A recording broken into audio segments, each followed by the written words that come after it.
أعوذ بالله من الشيطان الرجيم بسم الله الرحمن الرحيم وإذ قلنا للملائكة اسجدوا لآدم فسجدوا إلا إبليس قال أأسجد لمن خلقت طينا قال أرأيتك هذا الذي كرمت علي لئن أخرتني إلى يوم القيامة لأحتنكن ذريته إلا قليلا قال اذهب فمن تبعك منهم فإن جهنم جزاؤكم جزاء موفورا۔ اور اس وقت کو یاد کرو جب ہم نے فرشتوں کو حکم دیا کہ تم آدم علیہ السلام کو سجدہ کرو، چنانچہ سب نے سجدہ کیا سوائے ابلیس کے۔ ابلیس نے کہا کیا میں اس کو سجدہ کروں جس کو آپ نے کیچڑ سے پیدا کیا ہے؟ اور اس نے کہا بھلا مجھے یہ تو بتاؤ، یہ وہی ہے جس کو آپ نے میرے اوپر فضیلت دی ہے، اگر آپ نے مجھے قیامت کے دن تک مہلت دے دی تو میں اس کی ذریت میں سے چند لوگوں کے سوا تمام اولاد کو اپنے قابو میں کر لوں گا۔ اللہ نے فرمایا کہ جا، ان میں سے جو تیرے پیچھے چلے گا تو یقیناً جہنم ان سب کی جزا ہے، اور جو پوری سزا ہوگی، جہنم ان کی سزا ہے جو بھرپور سزا ہو۔ اللہ رب العزت نے حضرت آدم علیہ السلام کی پیدائش سے بھی پہلے جناتوں کو پیدا فرمایا۔ جنات انسان سے 2000 سال پہلے سے دنیا میں رہتے تھے۔ جب انہوں نے سرکشیاں کی تو ان کو جنگلات کی طرف، پہاڑوں کی طرف ان کو بھگا دیا گیا، ورنہ انسانوں کے دنیا میں آنے سے پہلے دنیا میں جنات ہی رہتے تھے۔ جناتوں میں سے شیطان، جس کو ابلیس کہا گیا ہے، یہ بھی جناتوں ہی میں سے ایک جن ہے۔ یہ عبادت کرتے کرتے ترقی کر گیا تو یہ فرشتوں کے ساتھ رہا کرتا تھا ملائے اعلیٰ کے اندر، جہاں فرشتے رہتے ہیں وہیں یہ بھی رہتا تھا۔ جب اللہ رب العزت نے حضرت آدم علیہ السلام کو پیدا فرمایا تو تمام فرشتوں کو حکم دیا کہ آدم کو سجدہ کرو۔ ان فرشتوں کی جماعت میں ابلیس بھی رہا کرتا تھا، تو اس کو بھی حکم تھا کہ سجدہ کرے آدم کو، تو تمام فرشتوں نے تو سجدہ کر دیا۔ یہ جو سجدہ تھا کوئی عبادت کا سجدہ نہیں تھا، تعظیمی سجدہ تھا جو ہماری شریعت میں منسوخ ہے اور اس وقت جائز تھا۔ خیر، اللہ کا حکم تھا، فرشتے اس کو بجا لائے اور شیطان نے سجدہ نہیں کیا۔ اللہ رب العزت نے فرمایا ما منعک الا تسجد اذ امرتک قال انا خیر من خلقتنی من نار وخلقته من طین۔ آپ نے پوچھا کہ تجھے سجدہ کرنے سے کون سی چیز مانع ہوئی، کس چیز نے تجھ کو روکا ہے سجدہ کرنے سے؟ کہنے لگا میں اس سے افضل ہوں، آپ نے مجھے آگ سے بنایا ہے اور اس کو کیچڑ سے بنایا ہے، میں افضل ہوں، اور افضل جو ہے وہ اپنے سے کم کو، کم درجے والے کو سجدہ نہیں کر سکتا۔ تو گویا کہ اس نے اللہ کے فیصلے کو اور اللہ کے حکم کو ہی غلط بتایا۔ تو اللہ کے حکم کو غلط بتانا یہ گستاخی ہے، بے ادبی ہے۔ جس ذات نے پیدا کیا ہے اسی کے حکم کو یہ کہنا کہ تو غلط حکم دے رہا ہے، حکمت کے خلاف ہے، مصلحت کے خلاف ہے، یہ کہہ کر ٹال دینا یہ سراسر ظلم ہے، گستاخی ہے اور بے ادبی ہے اللہ کے شان میں۔ تو شیطان باوجود یہ کہ بہت بڑا علم رکھتا تھا، بہت عمل والا تھا، عبادت گزار تھا، لیکن جہاں اللہ کے حکم کے خلاف اس نے آواز اٹھائی اور اللہ کے حکم کو ہی غلط بتانے لگا، اور یہ کہنے لگا کہ میں افضل ہوں، اور یہ تو بتاؤ جس کو آپ نے مجھ پر فضیلت دی ہے، اور میں اس کو کیسے سجدہ کروں؟ کیا میں اس کو سجدہ کروں جس کو آپ نے گارے مٹی سے بنایا ہے؟ منع کر دیا۔ تو اللہ تعالیٰ نے اس کو ذلت کے ساتھ اپنے دربار سے، ملائے اعلیٰ سے نکال دیا۔ جب اللہ نے اس کو اپنے دربار سے درآمدہ درگاہ کر دیا تو وہ کہنے لگا کہ مجھے قیامت کے دن تک مہلت دے دیجیے زندہ رہنے کی، یعنی مجھے اتنی لمبی زندگی دیجیے جب تک قیامت نہیں آئے گی، اس وقت تک مجھے زندہ رہنے کے لیے مہلت دے دیجیے تاکہ میں ایک لمبی زندگی جی سکوں۔ اللہ تعالیٰ نے ایک متعین دن کے وقت تک کے لیے اس کو مہلت دے دی، جب تک اللہ کو منظور ہوگا اس وقت تک اس کو باقی رکھیں گے اور اس کے بعد اس کو موت دے دیں گے۔ چنانچہ جب اللہ نے اس کو مہلت دے دی تو کہنے لگا کہ میں آدم کی اولاد میں سے سوائے چند لوگوں کے اکثر کو اپنے قابو میں کر لوں گا، یعنی جیسے جبڑوں میں رسی ڈال کر لگام ڈال کر جانور کو اپنے قابو میں کر لیا جاتا ہے، بس اسی طریقے سے میں آدم کی اولاد کو اپنے قابو میں قبضے میں کر لوں گا، جس طرح چاہوں گا اس طرح ان کو چلاؤں گا، جس طرح چاہوں گا ان کو گمراہ کروں گا۔ تو یہ شیطان نے وعدہ کیا تھا اور اسی وقت کہا تھا کہ جیسے آج میں آدم کی وجہ سے اپنے دربار سے نکل رہا ہوں، میں آدم کی اولاد کو گمراہ کر کے رہوں گا۔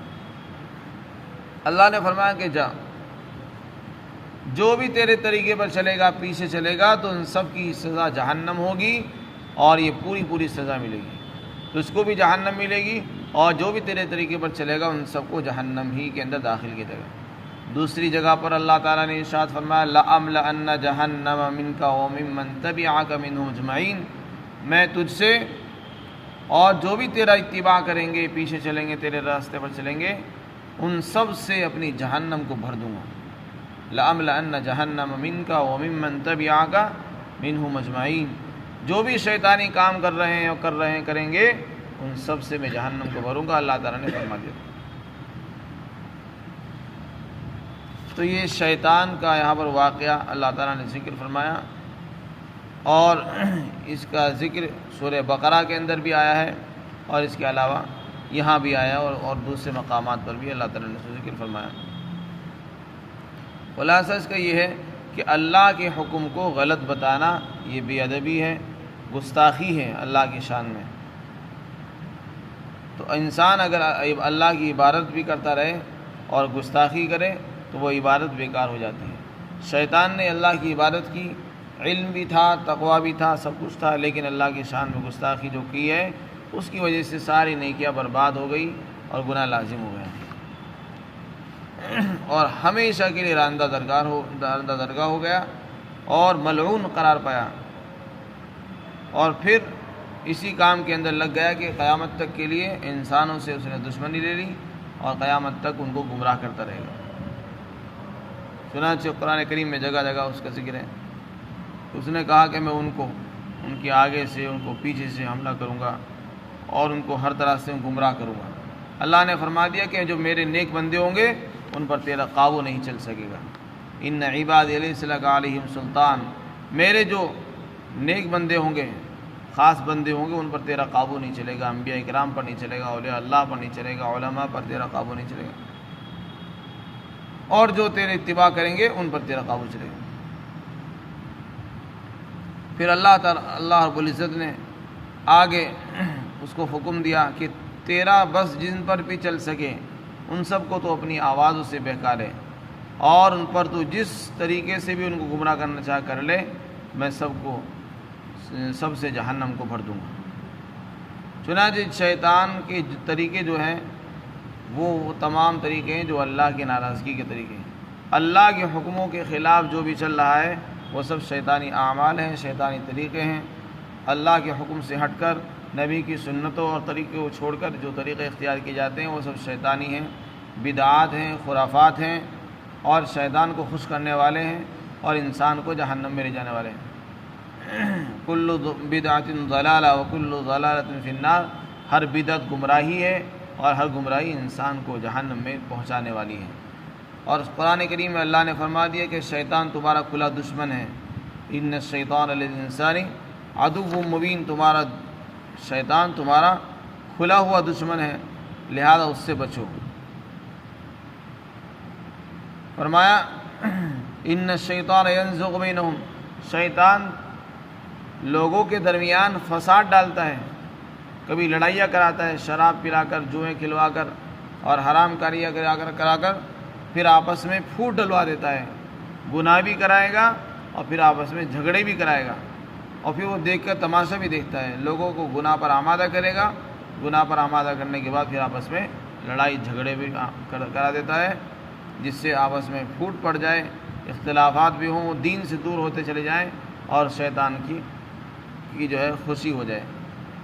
تو ہم سب کو اس بات کی سمجھنے کی ضرورت ہے کہ اللہ تعالیٰ نے شیطان کو ہمارا دشمن بیان فرمایا ہے، نفس بھی دشمن ہے انسان کا۔ ان تمام دشمنوں سے ہمیں ہوشیار رہنے کی ضرورت ہے۔ شیطان سے کیسے حفاظت ہوگی اس کا بھی طریقہ احادیث میں بیان فرما دیا گیا ہے کہ انسان باوضو رہے، جب باوضو رہتا ہے تو اس کا قابو نہیں چلتا۔ اسی طریقے سے جب انسان غافل ہوتا ہے تو شیطان کا قابو چلتا ہے۔ حدیث شریف کے اندر آتا ہے کہ ان الشیطان یجری من الانسان مجری الدم، شیطان انسان کی رگوں میں خون کی طرح دوڑتا ہے، جیسے خون دوڑتا ہے اسی طرح وہ بھی دوڑتا رہتا ہے۔ اور شیطان اپنی سونڈ جو ہے وہ انسان کے دل پر لگائے ہوئے رہتا ہے، جیسے ہی وہ اللہ کا ذکر کرتا ہے اس کو اٹھا کر رکھتا ہے، اور جہاں وہ دیکھتا ہے کہ انسان نے اللہ کا ذکر کرنا چھوڑ دیا، غافل ہو گیا، تو وہ سونڈ لگاتا ہے اور پھر اسی سے وسوسے، برے خیالات، گناہوں کے جذبات اور گناہوں کے ارادے، عزائم اس کے اندر پیدا کر دیتا ہے، یہاں تک کہ انسان غافل ہو جاتا ہے۔ تو شیطان کے وسوسوں سے بچنے کی شکل یہ ہے کہ انسان خالی نہ بیٹھے، تنہائی اختیار نہ کرے۔ تنہائی کے اندر گناہوں کے خیالات زیادہ ہوتے ہیں، بے وضو نہ رہے، اور اسی طریقے سے ذکر کا پابند بنائے اپنے آپ کو، اور ایسی جگہوں سے اپنے آپ کو بچائے جہاں گناہوں کے کرنے کے امکانات زیادہ ہوتے ہیں۔ تو یہ بہت سے طریقے ہیں۔ اعوذ باللہ من الشیطان الرجیم پڑھنے سے بھی شیطان سے اللہ کی پناہ حاصل ہوتی ہے، تو شیطان سے پناہ حاصل کریں۔ اعوذ باللہ السمیع العلیم من الشیطان الرجیم 3 مرتبہ صبح میں پڑھیں، اور اس کے بعد پھر سورہ حشر کی آیات ہیں ان کو پڑھنے سے شیطان سے حفاظت ہو جاتی ہے۔ تو اعوذ باللہ پڑھنا، قل اعوذ برب الناس، قل اعوذ برب الفلق، ان تمام چیزوں کے پڑھنے سے انسان کی اپنی حفاظت ہوتی ہے، اور حفاظت کرنا چاہیے بھی۔ اللہ نے جب دشمن بتایا تو اس کا حل بھی بیان فرمایا، تو اس لیے ہمیں اس حل کو اختیار کرنا چاہیے۔ رسول اللہ صلی اللہ علیہ وسلم نے بہت سی دعائیں سکھائی ہیں، ہر موقع کی دعائیں بتائی گئی ہیں۔ جب رات میں خواب نظر آئے اور گھبراہٹ ہو جائے، برا خواب نظر آئے، تو بائیں طرف تھتکار کر اعوذ باللہ پڑھ کر تھتکار دیں، اور اعوذ باللہ پڑھ کر اعوذ باللہ من الشیطان الرجیم پڑھ کر دائیں کروٹ پر لیٹ جائیں۔ تو یہ اس طرح کے اعمال جو ہے حدیث کے اندر آئے ہیں۔ اللہ تعالی ہم سب کو عمل کی توفیق نصیب فرمائے۔